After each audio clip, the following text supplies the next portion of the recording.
Luis, el panel de 3 jueces de la Corte de Apelaciones del 10º Circuito Federal decidió invalidar 2 cláusulas de la ley que afectaban directamente la actividad privada de las empresas. Estas cláusulas tenían que ver con discriminación laboral en contra de ciudadanos si se les despedía mientras se conservaba a trabajadores indocumentados.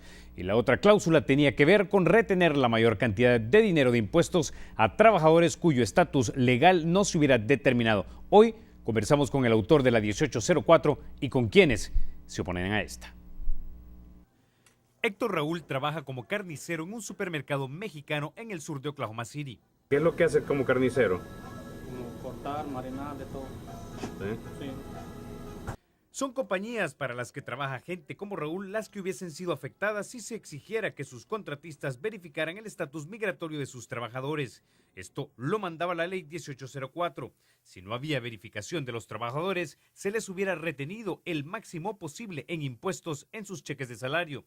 Pero esto fue dictaminado como inaplicable por una corte federal. The two throwaway provisions, which were invalidated by the three-judge panel, not by an en banc ruling from the court, because they didn't address the merits of the law at all, was the wrongful discrimination provision and the tax withholding provision.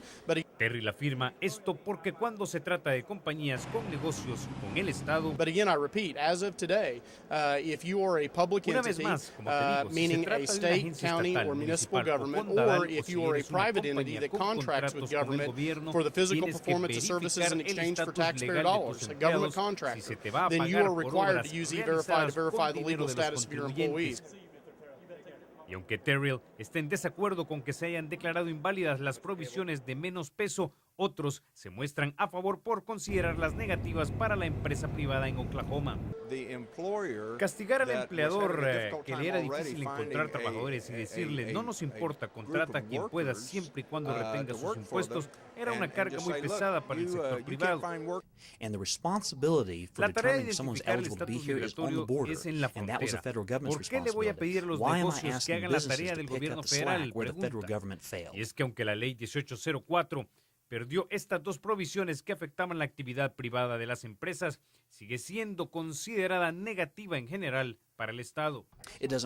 No tiene sentido para Oklahoma, para los negocios, para las relaciones interraciales y no tiene sentido para el que paga impuestos, que está pagando por la cuenta que el gobierno federal debía haber pagado. Pero a pesar de que la ley se aprobó, no se vio cierre de negocios o salida masiva de inmigrantes. Es más, algo positivo quedó al descubierto. Muchos de los negocios, sectores grandes de la economía, dependen en la labor del indocumentado, inmigrante, como son las industrias de servicios, como son construcción. Algo que quedaría demostrado con la existencia de negocios como este en el sur de Oklahoma City, en el que gente como Héctor Raúl aún labora.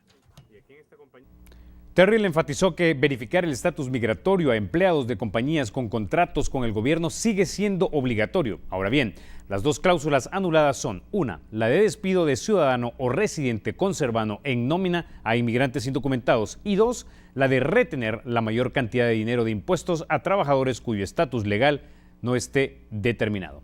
Luis.